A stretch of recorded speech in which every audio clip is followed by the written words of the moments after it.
This week, Lorna and I are excited to share something that we've seen have tremendous impact in schools, and that's the creation of visual scoreboards for our data. Really excited to share some insights and strategies with you. So let's get started.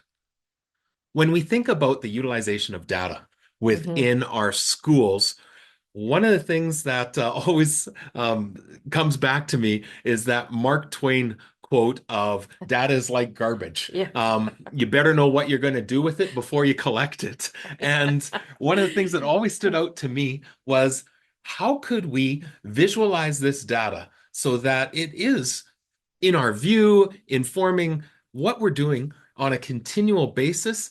And it was a number of years ago where I had been reading a story or had heard something. I'm pretty sure it was through some readings around leadership that talked about, I think it was a grocery store that would have these weekly scoreboards in the back main staff meeting space that would show their weekly progress on goals.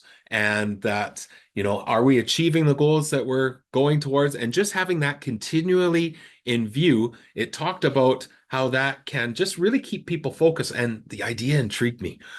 Intrigued, how could we do that in a school setting where it's really tough to gather weekly data, but we do have screens Yeah. that we are capturing now and again at different scheduled points. How could we make that data not just come up when we're in our collaborative planning times or staff meeting days, but be visually in our face on a hmm continual basis?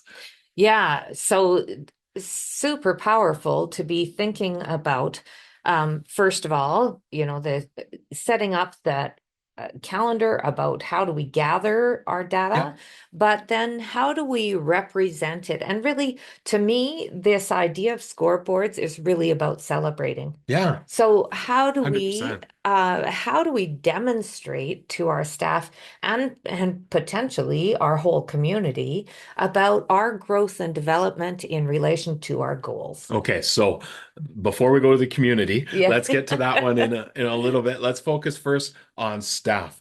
And when we started, we had a simple bulletin board in the staff room that just said, "Hey, when we have a literacy screener that we are doing 3 times during the year in a fall, a winter, and spring. Yeah.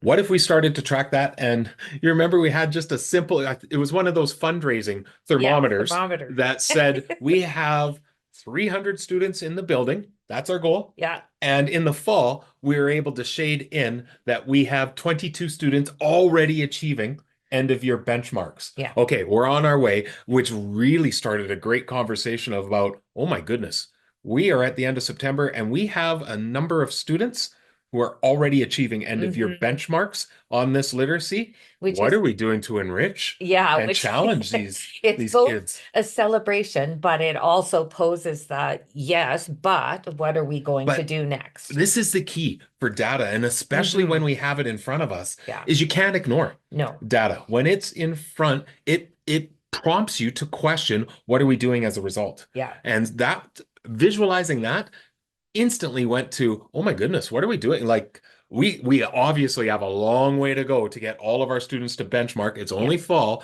We have strategies and plans in place, but there's an enrichment conversation that has to happen here. For And sure. visualizing the data brought that to the forefront. Another thing that we had on that bulletin board is we were able to identify each uh, I think it was by quarter. It may have even been monthly. We would update it to be able to show, okay, now how many students do we have accessing tier 2, 3, and 4 hmm supports? And we would just track those numbers to be able to show, hey, since last month, we've gone down 3 students who are not requiring tier 3 supports anymore. And again, when you'd see that, celebration. The other thing that this did for our staff team is instead of dreading the why do we have to collect this data? I don't even know where it goes, or worse, the division is making us Or do the these province. screens or the province. But if we could have those in front, we actually reached a place where people would get excited when the Yeah. scoreboard Yeah. was about to get updated because it helped us, like you said, to Yeah. celebrate and see.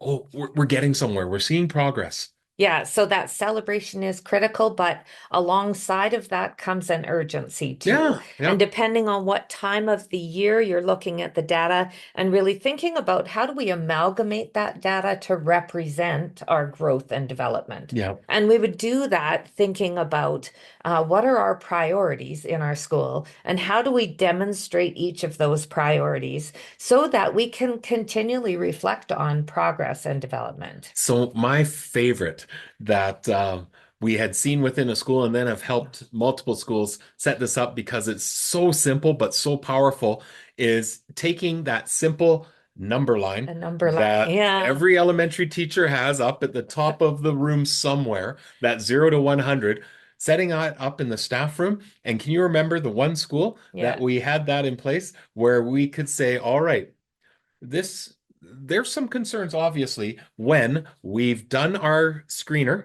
that we Yeah. utilized and it identified 28% are achieving at our benchmarks. Yeah. That's a concern. But Hmm. man, was it power and so they took a A cutout star star. and Yeah. wrote down the date and then put it on the number 28 on the number line. Yeah. And then the next time they did that benchmark screener, they had a different color of star Yeah. and were able to say, and I'm pretty sure that the number was 42 or 44. So Yeah. being able to put that up and visually being able to see, okay, we've come a We're long moving. way. We're moving. We're not there yet, but Yeah. we're seeing progress. Yeah. That was um so gratifying and confirming to Hmm. people who are tired, are working Yeah. hard, and to be able to see oh, we're getting somewhere. We're not done yet, but what we're doing is working. There's energy that comes from that. Yeah. That again, Absolutely.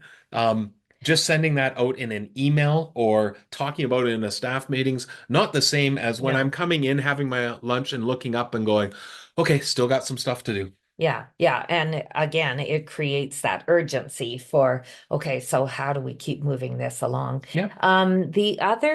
The other thought that just popped into my head as we were talking, we had done that number line as literacy growth, Hmm. but you could actually use the same number line for different Oh, areas, your 100%. different goals. We'll be right back to continue this episode. I wish we had more data, said no teacher ever.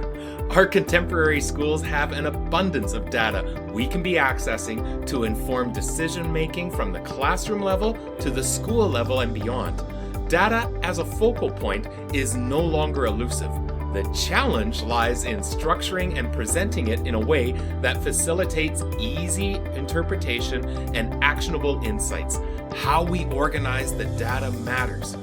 My name is Kurtis Houston, lead learner and co-founder of Jigsaw Learning. In this free on-demand webinar, I'm going to be sharing with you 5 mistakes leaders make when organizing data for their teams. Access this webinar, and in addition to how to address these 5 mistakes, numerous free resources will be shared with you that you can begin using immediately. I can't wait to have you join me to ensure you aren't committing one or several of these mistakes within your own organization. And now back to our conversation. So say your literacy is stars, you could put a heart for your numeracy Yeah. or for your Attendance, wellness to be or able to track attendance, and what's you could happening have there. all of your goals tracked on that same number line, which would be really impactful. Yeah, that would be a great thing to be able to do. So this also, one of the things that we had set up within our staff space was each one of our grade levels to be able to show their data. And what became really powerful, and please, we'll be attaching a free webinar that we have around things to consider when organizing data. And key in that is color coding, being able Yeah. to establish criteria that says this is what makes a student red, what makes a student yellow, green, and blue. And we Just typically talk establishing about that 4 criteria. simple color criteria, but man, it was so powerful when, of course, we wouldn't use student names because it's displayed in that Hmm. staff space, but to be able to say last year, this was our grade 6 teams, Yeah. the number of reds, the number of yellows, or the percentage of that, and to be able to show a year later, the reds have come down, yellows have come down. We're seeing greens increases, we're seeing blues increase. It just broke it down so much better than for us to just say 72% are achieving at acceptable rates, and now we're up to 75%. I mean, that's still a celebration, but when you could break it down into those four color, it really helped to demonstrate that we may not have moved the needle on the number of students achieving or meeting our standards yet, Yeah. but if we've shifted a significant number from red to yellow, that means we're getting closer Yeah, to being able to see impact. for sure. And to be able to put up those charts became, and again, we had to get people used to and comfortable with using and seeing Yeah. data up there, but in time, it became a way for us to say, wow, this grade level seeing some progress that we're not quite seeing. And when we started, it would have been because of circumstances that are outside of our locus of control, while they've just got better kids or their curriculum's just easier than ours. When people got comfortable to it and using it to just ask questions, to be able to say, I wonder what they're doing. That's Mhm. leading to some of the growth that we could be considering or adopting for ourselves too. A few years ago, too, we were working with a primary school, and in that, they were leading intervention programming for Mhm. their school and had identified explicit skills that children need to become good readers. Mhm. And so they designed their whole intervention program around those skills and then assessing those skills. Yeah, And I you know where know who you're you're going. Yeah, and they had taken their September data actually, it and was November. November It was and November color and March. coded it and removed all of the names. And then again in March, they did the same thing. They color coded their So I'm data. going to pause there for a second just to explain that when Lorna said color coding, they set up criteria so that they would determine is it red, yellow, or green. They used just three simple, but in each one of those specific categories the screener was looking at, they could color code. So if you looked horizontally, it would show the student's score across it, just represented by colors. Yeah. And then vertically, it would show based on this skill where are all of our students at. So sorry to interrupt. Then they took the names of the kids off. Yeah, and even just standing back, seeing those two color-coded pages side by November and side, March. Yeah. then you could see growth right away because there was so much more green Yeah. represented in the second one than the first one. Do But you, kind of empowering to know that something quite simple could evoke a lot of success and yeah. celebration, not even having student names on it. Do you remember us too giggling about that because we said they're fall scores? Oh, it looks like fall. There's a lot of red and yellow, Yeah, a yeah, lot of yeah, autumn yeah, colors yeah, that are there. Yeah, so again, that visual yeah. representation, so powerful. So let's go. Like to me, I think having these things at a staff level is important. I don't know if I'd want to put out in our common meeting space out with parents the um our grade twos are performing Oh, better no, than no, our no. fours or whatnot like that.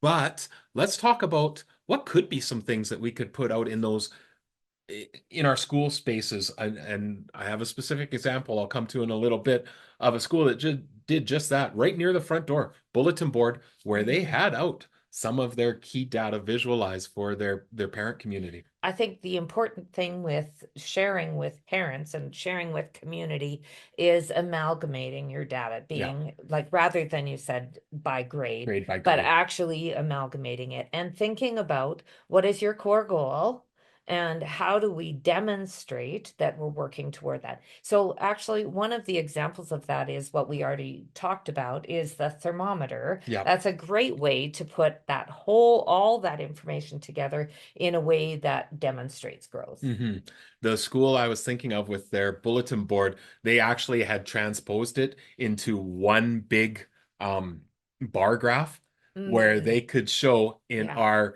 literacy and numeracy goals where were the students in the fall and where are they at now. It was a really yeah. a colorful but great visualization for their parents.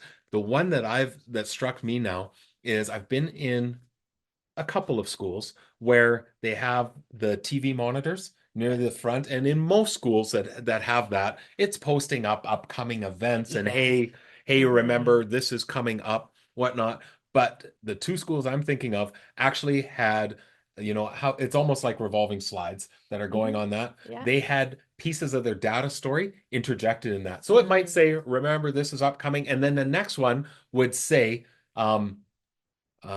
number parent satisfaction with supports in place for students, and showed from a parent survey that they had done the results on that. And again, great way to demonstrate what it is that we're doing. That was one of the things that we used to do within our school, was sending out to parents a data overview that could show growth that we were seeing in things like surveys, in things like attendance, just being able to be really explicit on the progress that we're seeing, which again just creates, from a community perspective, opportunity for celebration, and again reinforcing the trust and credibility in the schools doing things that's leading to growth. Yeah, and the other thing is that it demonstrates that we have goals and priorities that we're working on, and we want to share those with you because they're important to us. Absolutely. So we have a call that we'd love to put out if you've lasted all the way to the end of this video. If you found ways to visualize the data, please snap a picture, send it to us. We would love to see what this looks like.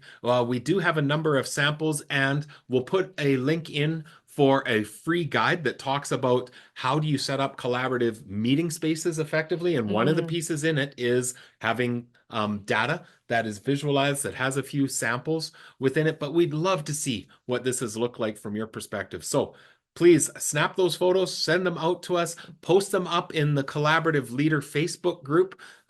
Really love to be able to see that. So as always, there's questions, anything that you'd like to share or reach out to connect, please do that. We would love to hear from you. And again, reinforcing that all of this is about strengthening the team, as we firmly believe that our children benefit when we operate as a team. That idea of every child deserves a team, and how do we ensure that we're maximizing our collaborative efforts. So with that, wishing you all the best until next time. See you soon. This podcast is a proud member of the Teach Better Podcast Network. Better today, better tomorrow, and the podcast to get you there. Explore more podcasts at www.teachbetterpodcastnetwork.com. We'll see you on the next episode.